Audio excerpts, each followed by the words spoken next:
Hello बच्चों, चलिए प्रश्न को देखते हैं। प्रश्न है, निम्न द्विघात बहुपदों के शून्यक ज्ञात कीजिए और शून्यकों तथा गुणांकों के बीच के संबंध की सत्यता की जांच कीजिए। बहुपद है t की घात 2 घटाओ 15। प्रश्न को हल करने से पहले जो इसकी मुख्य अवधारणा है उस पर विचार करेंगे। तो इस प्रश्न के लिए जो मुख्य अवधारणा है वह हो जाएगी द्विघात बहुपद, अर्थात हम यहाँ पर यह देखेंगे कि द्विघात बहुपद क्या होते हैं। तो वे बहुपद जो ax का वर्ग योग bx योग c के रूप के हों द्विघात बहुपद कहलाते हैं। अब बहुपद को लिखते हैं जो दिया गया प्रश्न में, t की घात 2 घटाओ 15। अगर इस बहुपद से इसकी तुलना करें तो यहाँ पर जो a का मान है वह क्या होगा, 1 होगा। b का मान देखें तो यहाँ पर 0 है। क्यों है? क्योंकि यहाँ पर x का कोई अर्थात t का कोई पद नहीं है।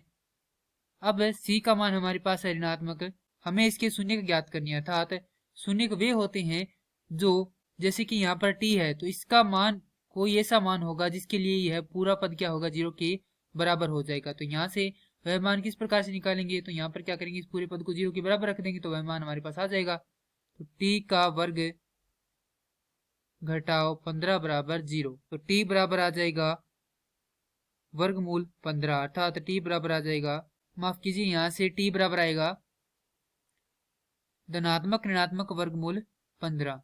तो एक तो t का मान आ गया यहाँ पर धनात्मक वर्गमूल 15 और दूसरा आ गया t का मान ऋणात्मक वर्गमूल 15। तो इसे मान लेते हैं अल्फा और इसे मान लेते हैं बीटा, क्योंकि ये क्या है, इसके शून्यक है।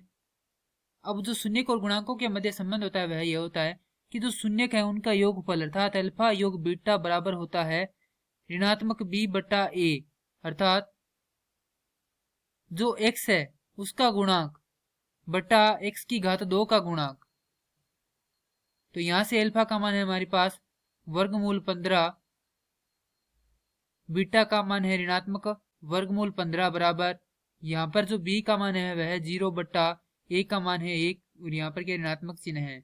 हल करेंगे तो यह होगा 0 बराबर 0, अर्थात पहला संबंध क्या है, सत्य है। दूसरा होता है जो शून्यक है उनका गुणनफल अर्थात अल्फा गुणा बीटा बराबर c बटा a, अर्थात अचर का गुणक बटा जो x की घात 2 है उसका गुणांक।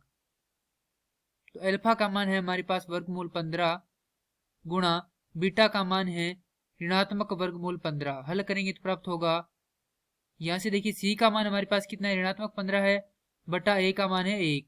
इसे हल करेंगे तो प्राप्त होगा ऋणात्मक 15 बराबर ऋणात्मक 15। तो यह भी क्या है, सत्य है। अर्थात यहाँ से हम कह सकते हैं कि इसके जो शून्यक और गुणांक उनके बीच में जो संबंध है वह क्या है, सत्य है। और इसके जो शून्यक है वह है एक तो धनात्मक वर्गमूल 15 और दूसरा है ऋणात्मक वर्गमूल 15। मैं आशा करता हूँ कि यह प्रश्न आपको समझ में आया होगा। धन्यवाद।